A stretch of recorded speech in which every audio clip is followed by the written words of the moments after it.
Hello everyone, আমি তোমাদের সবার প্রিয় মুমুরানি।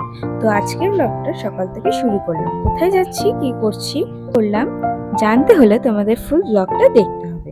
লং ড্রাইভে যেতে তোমাদের কার কার ভাল লাগে? আমার তো ভীষণ ভাল লাগে লং ড্রাইভে যেতে। তো এখানে আমরা একটু ব্রেক নিয়েছিলাম।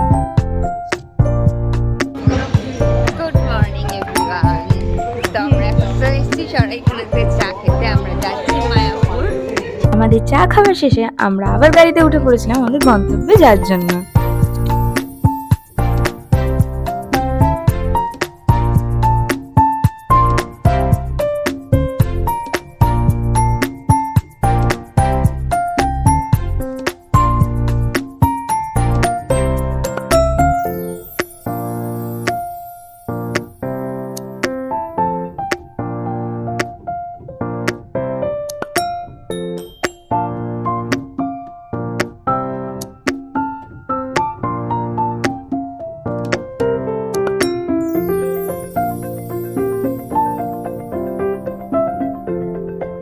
তো আমরা ফাইনালি চলে এসেছি।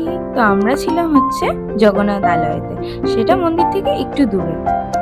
এখান থেকে মন্দিরে যাওয়ার জন্য আপনারা টোটোও নিতে পারেন বা হেঁটেও যেতে পারেন। অ্যাকচুয়ালি আমরা অনেকজন এসেছিলাম, তো গল্প করতে করতে আমরা এবার লিফটে উঠে পড়লাম রুমে যাওয়ার জন্য। তো তোমাদের রুম ট্যুরটাও দেবো, আমরা যে রুমে থাকবো। তো এটা ছিল আমাদের রুম, খুব সুন্দর রুমটা।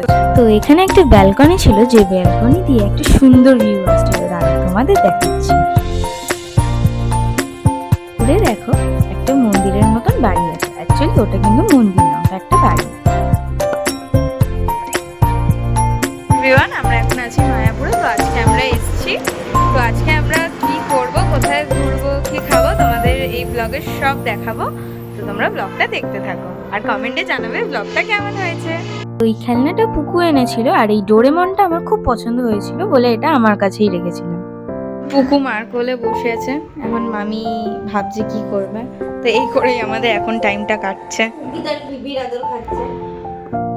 ব্রেকফাস্টের ভিডিওটা আর করা হয়নি, তাই তোমাদের সাথে শেয়ার করলাম ডাইরেক্ট লাঞ্চের ভিডিওটা। আমরা এসেছিলাম প্রসাধাম মাসির বিরিয়ানি। তো এখানে বিরিয়ানিও পাওয়া যায় ও ভাতও পাওয়া যায়। মাতাজিরই দোকান, আর ইনিই রান্না করেন, যে খাবারগুলো খুব টেস্টি হয় খেতে। দেখো, এই মাতাজি এখানে বিরিয়ানি বানাচ্ছে। তো হাঁড়িটা দেখে আমার খুব ভালো লাগলো, তাই ভাবলাম তোমাদের সাথেও একবার শেয়ার করি। তো এখানে মামি প্লেন ভাত ডাল নিয়েছিল, আর আমি নিয়েছিলাম বিরিয়ানি। তো আমাদের লাঞ্চ কমপ্লিট হওয়ার পর আমরা একটু রুমে গিয়ে রেস্ট নিয়েছিলাম। এখন আমরা সন্ধ্যেবেলা একটু বেরিয়ে পড়ছি ঘুরতে। এখন আমরা রেডি হয়ে বেরোচ্ছি। তো আমরা এখানে বেরিয়ে পড়েছিলাম।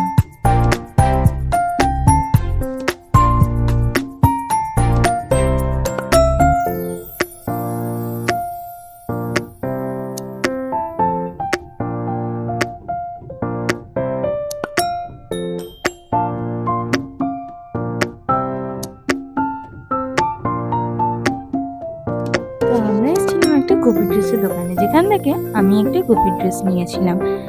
তারপর সবাই ফুচকা খেতে দাঁড়িয়ে পড়েছিল, আর আমি ওদেরকে দেখছিলাম, কারণ আমি ফুচকা খাই না। আর এই রাজু আঙ্কেলের ফুচকা খুব টেস্টি হয় খেতে। তো এখানে আমরা চলে এসেছিলাম দেবাশিস মোমোর দোকানে। তো এখানে আমার মা আমার জন্য একটা ব্লাউজ দিচ্ছিল। তো এবার টাইম এসেছিল আমাদের বাড়ি যাওয়া। আমরা যেদিন গেছিলাম সেদিনকেই আমরা ব্যাক করেছিলাম বাড়িতে। আর তোমরা আমাদের ভিডিও কোথা থেকে দেখছো কমেন্ট করে জানিও।